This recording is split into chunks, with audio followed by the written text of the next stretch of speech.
Hi everyone, thanks for checking out another InfoSec Hub video. Today we're going to talk about SIEM, and SIEM is one of the concepts that you learn during the CompTIA training basically.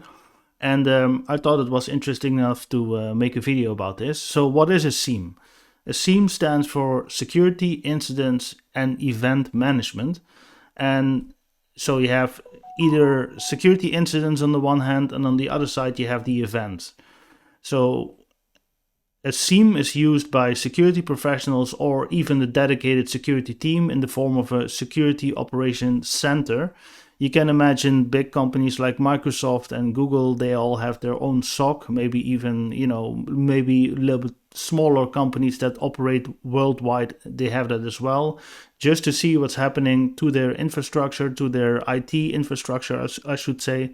And a SIEM is fed by data coming from I'm going to call it the platform. So a platform is a row of servers, maybe database servers, web servers, lots of switches, routers. Think about a data center basically. But all the servers in there that are monitored, they are monitored and they generate log files and they send log files to the SIEM. So you can imagine if you have a bunch of servers, you have a network, there might be a firewall that's active on that network. And the firewall will be triggered because a firewall is operating based on a rule set. And if the rules are, if anything happens to the rule set, say for instance that you're blocking a few IP addresses and you say to the firewall, no, that IP address is not allowed access to our network. The firewall will be triggered, and that's a firewall event, and that will be sent to the SIEM. So you can see what kind of IPs are being blocked or what kind of IPs are tried to gain access, which and it's not allowed. You want certain knowledge of that, and that's a firewall event, and you can send that to the SIEM. Another thing is an antivirus event. I don't know in which case you will scan any servers, especially in the production environments. But let's say, for instance, you do that and a virus is detected, that might trigger an antivirus event.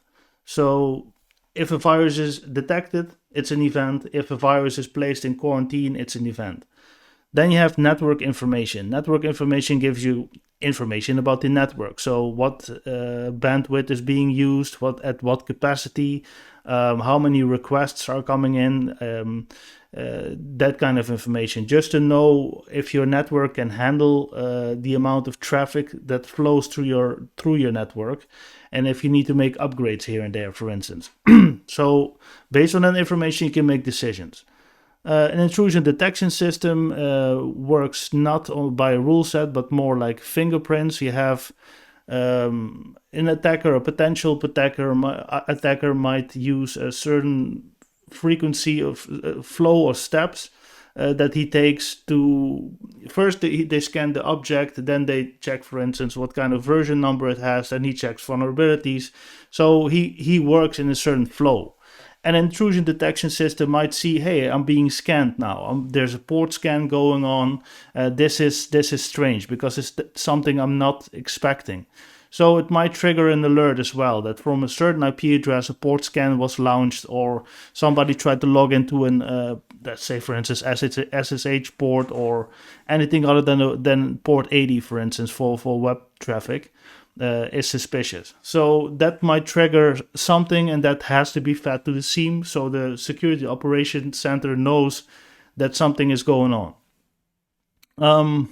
Next to database servers and web servers, you have application servers, and they also produce logs. So if a number of people is logging on and the server is at its 80% of its capacity, you know that you need to do something. You need to either add a few more servers with a load balancer, or you need to upgrade your servers, faster CPUs, more RAM memory, those kind of things. But you only know that based on the logs coming off the servers. Then you have logging from the databases. Yeah, it kind of speaks for itself. Databases where all the data is, login credentials, maybe content even, who knows what's all in the database. You also want to know, because the database is the heart of an application, You want to know what the performance is and what's happening on the database. If there's still enough space left on the hard drive, that kind of information. Then you have logging coming from the switches and the routers, which is also very important because they make sure that all the traffic can flow through them. And you want to know to a certain degree if they can do it, if they can handle it. So all this kind of data, which is all crucial, is being fed to the SIEM, and the Security Operations Center can see what's happening on your platform, basically. So that's how it works. A lot of companies use them, and I think in the near future, more and more companies will use them because it gives a blueprint of what's going on with your network, with your infrastructure, databases, all the servers.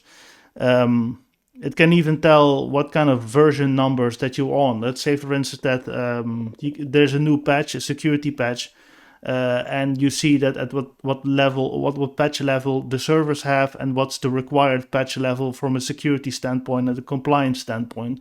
And then you know that you need to patch the servers as soon as possible, or you need to have a maintenance weekend or something like that. So it gives you very good and detailed information about everything, basically, that's happening on your network and what has to do with IT.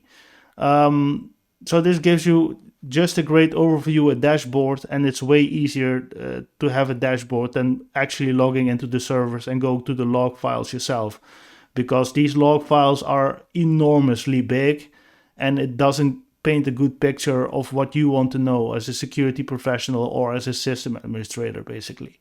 So I want to thank you for watching another video, the first one of the year, and I will probably upload a few of those kind of videos when I talk about InfoSec concept. I want to thank you for watching and have a great weekend.